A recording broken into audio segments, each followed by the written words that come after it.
is what if, and here's what would happen if the Earth spun twice as fast. We don't feel the Earth spinning because, along with everything else on this planet, we're spinning right along with it. At the equator, the world turns at roughly 1,600 kilometers per hour, completing a full rotation in 24 hours. So if you stood on the equator, you would travel about 40,000 kilometers in one day. Spinning twice as fast, you'd lose half your day.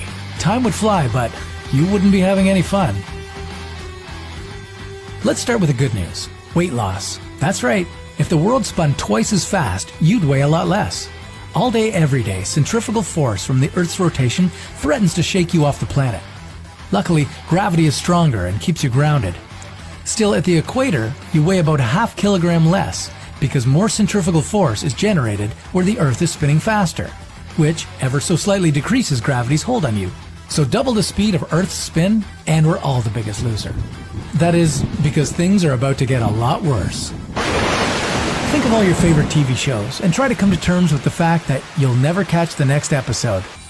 Most of our satellites that are used for communications, military intelligence, and television broadcasting are synchronized to the Earth's rotation. Even the smallest increase of speed would cause them to spin out of orbit.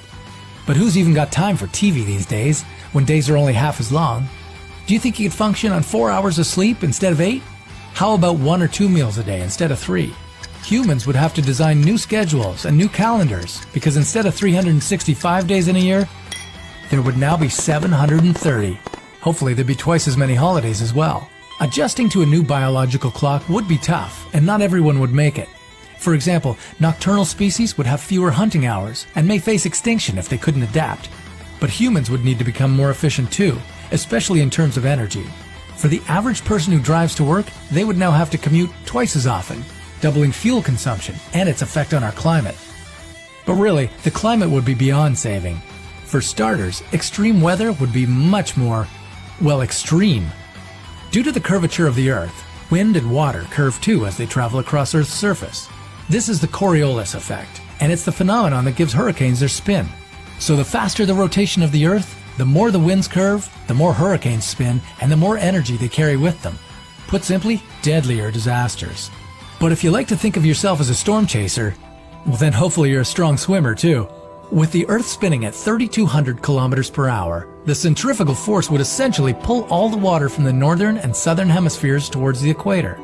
Countries like Ecuador, Colombia, Venezuela, Brazil, Kenya, Indonesia, Singapore, and Australia would be partially, if not completely, submerged.